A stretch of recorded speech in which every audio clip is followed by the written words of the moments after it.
மாணவர்களுக்கு வணக்கம். நாளைக்கு +2 பொதுத் தேர்வு ஸ்டார்ட் ஆகுது இல்லையா? நீங்க எல்லாரும் நல்லா எக்ஸாம் எழுதி முடிப்பீங்கன்ற நம்பிக்கை எனக்கு இருக்கு. அதனால நீங்க ஃபர்ஸ்ட் பதட்டப்படாதீங்க, நிதானமா இருங்க. சரிங்களா? கொஸ்டின் பேப்பர் டஃபா வருமா, ஈஸியா வருமா, இதெல்லாம் ஒரி பண்ணாதீங்க. ஏன்னா கொஸ்டின் பேப்பரை பொறுத்த வரைக்கும் கொஸ்டின்ஸ் எங்க இருந்து கேட்க போறாங்க, புக்ல இருந்து தான் கேட்க போறாங்க. நீங்க படிச்சதுமே அந்த ஸ்கூல் புக்கை தான் படிச்சிருக்கீங்க. அப்புறம் எதுக்காக டஃபா இருக்குமா ஈஸியா இருக்குமாலாம் யோசிக்கிறீங்க? கொஸ்டின் நம்ம எப்படியும் புக்ல இருந்து தான் கேட்க போறாங்க, நம்ம அதுதான் ப்ரிப்பேர் பண்ணிருக்கோம், அதுதான் எழுத போறோம் அப்படின்ற ஒரு தாட் உங்க மனசுல வச்சிருந்தாலே நீங்க கொஸ்டின் பேப்பரை பத்தி யோசிக்கவே மாட்டீங்க. சரிங்களா? கொஸ்டின் பேப்பர் ஈஸியா வருமா கஷ்டமா வருமா இதெல்லாம் ஒரி பண்ணாதீங்க.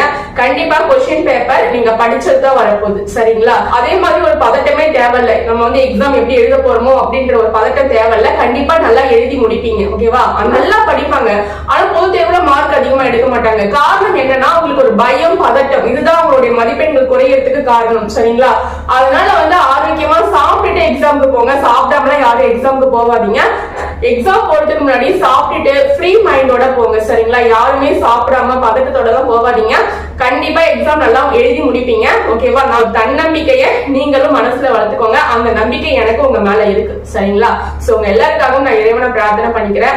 நாளைக்கு தமிழ் எக்ஸாம் எழுத போறீங்க. சோ தமிழ் எக்ஸாம்ல நீங்க முக்கியமா பார்க்க வேண்டிய விஷயம் என்ன அப்படின்னு பாத்தீங்கன்னா இலக்கண குறிப்பு. ஓகேவா? இலக்கண குறிப்பு தருக அப்படின்ற அந்த டாபிக்ல இருந்து கண்டிப்பா கொஸ்டின் கேட்பாங்க. சரிங்களா? அதாவது பெயரெச்சமா, வினைத்தொகையா, இந்த மாதிரி எல்லாம் கேட்பாங்க இல்லையா?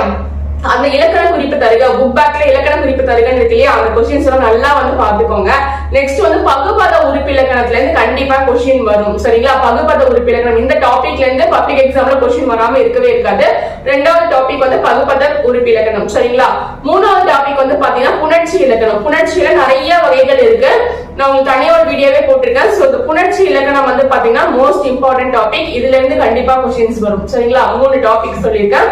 நாலாவதா பாத்தீங்கன்னா வல்லின மெய்களை இட்டும் நீக்கியும் எழுதுக. சரிங்களா? வல்லின மெய்களை எங்கெங்க சேர்க்கணும், எங்கெங்க சேர்க்க கூடாது, இந்த மாதிரி ஒரு கொஸ்டின் கேட்பாங்க. அஞ்சாவது மயங்கொலி பிழைகளை நீக்கி எழுதுக அப்படின்னு ஒரு டாபிக்ல இருந்து கொஸ்டின் கேட்பாங்க. மயங்கொலி பிழைகள் இதையும் நீங்க நல்லா பார்த்து வச்சுக்கோங்க. சரிங்களா? அதுக்கப்புறம் பாத்தீங்கன்னா இலக்கிய நயம் பாராட்டுக. இதுல இருந்து கண்டிப்பா கொஸ்டின் கேட்பாங்க. ஒரு பாடல் வரி கொடுத்துட்டு அதோடைய எதுகை, மோனை, இதெல்லாம் சொல் சுவை, பொருட்சுவை, இதெல்லாம் உங்களை எழுத சொல்லுவாங்க. சரிங்களா? அப்போ இலக்கிய நயம் பாராட்டுக இந்த டாபிக்ல இருந்து இந்த இதெல்லாம் புக்ல என்னென்ன பாடல் வரிகள் இருக்குன்றத பார்த்து வச்சுக்கோங்க. சரிங்களா?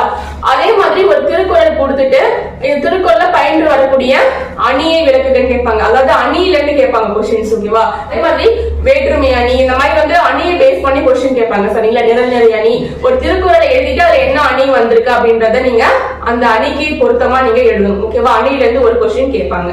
சரிங்களா? அதுக்கப்புறம் பாத்தீங்கன்னா இந்த வெச்சு திணை, பாடான் திணை, இந்த மாதிரி திணை வகைகளை பேஸ் பண்ணி ஒரு கொஸ்டின் கேட்பாங்க. கண்டிப்பா இதுல இருந்து ஒரு கொஸ்டின் வரும். சரிங்களா? வெச்சி, பாடான், வாகை திணை, இதுல இருந்து திணை வகைகள்ல இருந்து கண்டிப்பா ஒரு கொஸ்டின் கேட்பாங்க. கொஸ்டின் பேப்பரை கையில வாங்கி பார்க்கும் போதே உங்களுக்கு தெரியும்.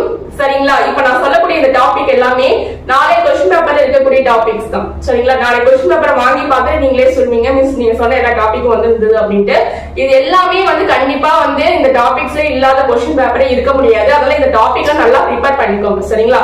இன்னைக்கு ஒரு 11 மணி வரைக்கும் படிச்சுட்டு அதுக்கப்புறமா தூங்க போங்க. நாளைக்கு காலையில ஒரு 4 மணிக்கு எழுந்து திரும்ப எல்லாத்தையும் ரிவைஸ் பண்ணிட்டு நீங்க இறைவனை பிரார்த்தனை பண்ணிட்டு நல்லா சாப்பிட்டு ஃப்ரெஷ் மைண்டோட நீங்க எக்ஸாம் எழுத போங்க. சரிங்களா?